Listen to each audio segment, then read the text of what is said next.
Semana que acaba, semana que começa. A semana que terminou foi uma semana de PMIs e de bancos centrais, onde aí houve de tudo um pouco. Nos PMIs mostraram a resiliência da economia norte-americana, com tanto o setor de serviços como o setor manufatureiro a continuarem em terreno de expansão. Enquanto na Europa, o setor de serviços continua em expansão, mas já o setor manufatureiro continua em queda e continua em terreno de contração. Isto com os imensos discursos de responsáveis do Banco Central Europeu, do Conselho de Governadores, a continuarem a reiterar a probabilidade de termos um corte de taxas de juros por parte do BCE já ainda no verão, ou seja, já aí para junho. Mas o mercado estava atento exatamente ao que se ia passando nas várias decisões desta semana de taxas de juros. E o primeiro a vir à cena foi o Banco do Japão, em que o Sr. Ueda subiu as taxas de juros de menos 0,1% para mais 0,1%, terminou com o seu programa de compra de ETFs e abandonou o controle de curva de taxas de juros. Isto quando ao mesmo tempo anunciava que iria continuar a comprar obrigações do Tesouro Nipónico sempre que assim o achasse necessário para deter alguma subida descontrolada das yields obrigacionistas japonesas. Nos Estados Unidos, tal como esperado, a Reserva Federal manteve inalterada a sua política monetária na reunião desta semana. As taxas de juros continuam entre 5,25% a 5,5%. O mercado estava essencialmente atento ao que se ia passar, tanto na comunicação como na atualização das projeções da FOMC.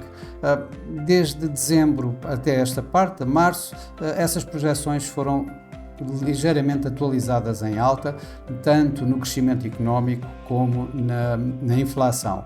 Os dot plot, portanto, ou seja, as projeções para as taxas de juros, mantiveram a possibilidade de 3 cortes de taxa de juros este ano. No entanto, 2025 e 2026 foi reduzido num corte de taxas, ou seja, de 3 para 2 cortes em cada um desses mesmos anos.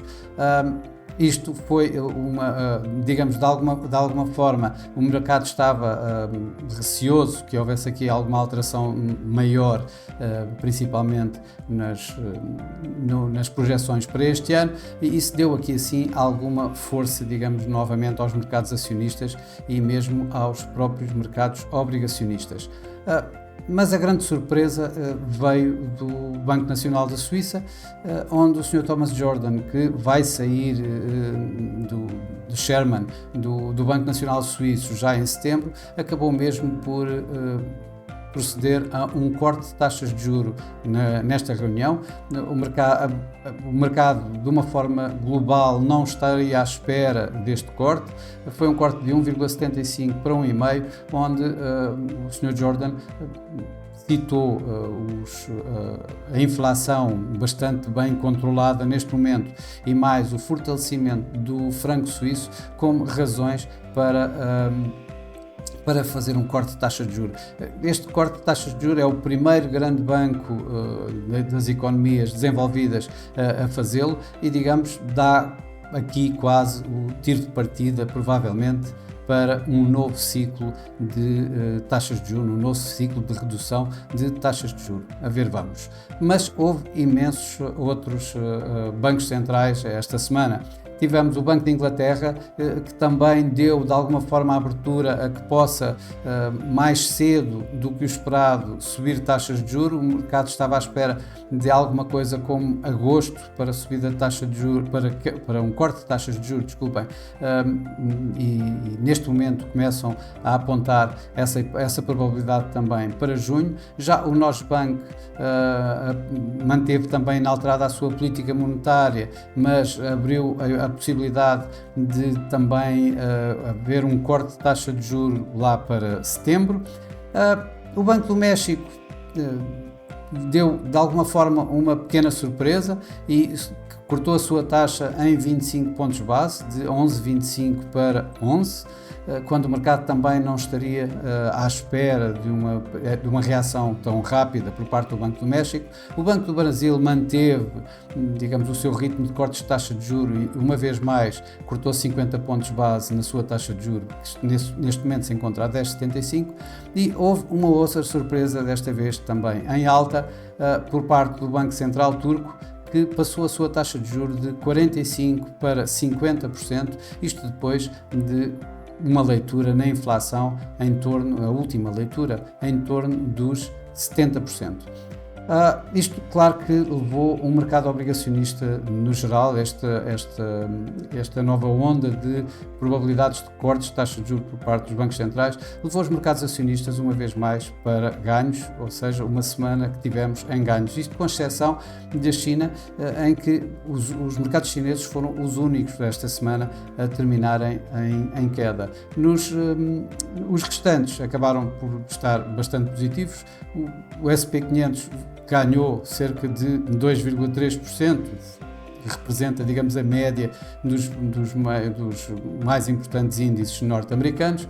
O FTSE foi o que liderou os ganhos na Europa e ganhou cerca de 2,6%, e no Japão, mesmo com uma subida de taxa de juros como houve, o Nikkei teve uma semana bastante forte, ganhando bem acima dos 5%, mesmo acima dos 5,5%, aqui com 5,65% de ganhos na semana. Por cá, por Portugal, o PSI também, digamos, alinhou nos ganhos acionistas dos seus pares, com o PSI a ganhar cerca de 1,6%, isto ajudado com os CTT, que ganharam 17%, e um Jerónimo Martins, que teve uma queda ligeiramente inferior a 2%. No mercado cambial, o dólar foi definitivamente o rei, ganhou praticamente contra todas as outras divisas, onde do outro lado as divisas nórdicas, a libra, o franco suíço, isto com a corte de taxa de juros que sofreu por parte do seu Banco Central, o iene, todas elas registaram fortes perdas esta semana.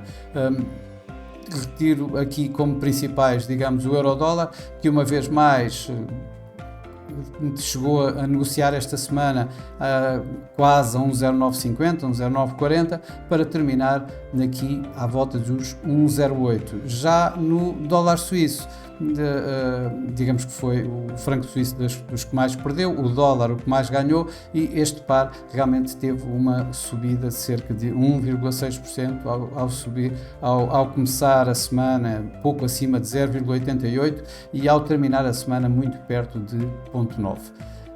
Nas commodities, em geral, as taxas de juros até dariam, digamos, algum suporte, mas de facto o fortalecimento do dólar acabou por pressionar as commodities em geral, com o ouro a terminar praticamente inalterado, tal como o petróleo, que depois de ter feito novos máximos do ano, acabou a semana aos níveis de início da semana. A semana que vai começar é uma semana que vai bastante mais calma. É uma semana que temos praticamente só dados económicos, isto numa semana de Páscoa, em que vamos ter vários feriados, com um mercado bastante mais reduzido, com bastante menos profundidade e com bastante menos dados. Ainda assim, esta semana vai ser prolífera em discursos por parte dos membros da FOMC, isto depois das decisões da semana passada da Reserva Federal, vai certamente haver muita explicação e muita justificação por parte dos vários membros da Reserva Federal. Vamos ver se alinham todos com o discurso mais dovish que Jerome Powell continua a manter e que teve mesmo depois da reunião da decisão de taxas por parte da FOMC. Nos dados económicos, tendo em consideração que esta semana praticamente não existe, esta semana temos na sexta-feira santa a principal medida para a inflação da Reserva Federal, o Core PCE Price Index, e que vai ser importante na medida em que vamos ver até que ponto é que essa medida de inflação vai confirmar os dados fortes da inflação que temos vindo a ter, ou se por outro lado vai dar um pouco mais de razão a Jerome Powell em que não passam de alguns problemas com os dados sazonalmente apanhados para a inflação.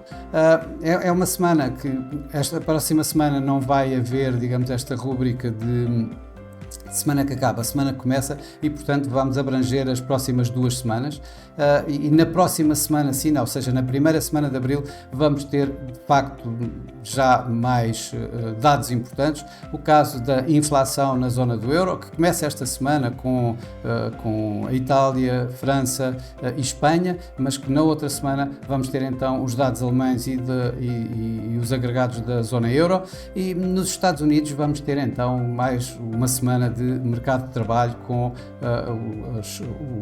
os non-farm payrolls, o ADP, as vagas de emprego, JOLTS, e ainda os dados de atividade empresarial, os tais ISM, que são mais importantes do que os PMIs da S&P Global que tivemos durante esta semana.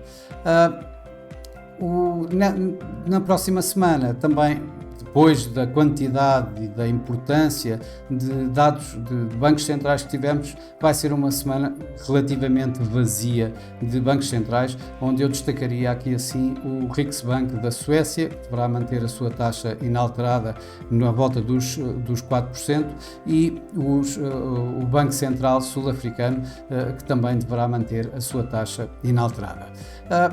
Já agora, esta semana, ou seja, no fim de semana de Páscoa, no próximo fim de semana, vamos entrar na Europa na hora de verão, e é só para relembrar que, de facto, vamos voltar a ter a tal diferença horária, a diferença horária habitual para os Estados Unidos, e dessa forma vamos ter os Estados Unidos uma vez mais, ou Wall Street, a começar os mercados à nossa hora nas 14h30 e a fechar às 21h, com os dados principais a serem conhecidos sempre à volta das nossas 13h30. Bom, para já é tudo. Desejo a todos uma doce Páscoa, uma Santa Páscoa, e estarei de volta com a semana que acaba, a semana que começa, no fim de semana seguinte, no fim de semana de 6 de Abril. Para já, um resto de uma boa semana, uma boa Páscoa, e então daqui a 15 dias cá estarei uma vez mais. Até lá!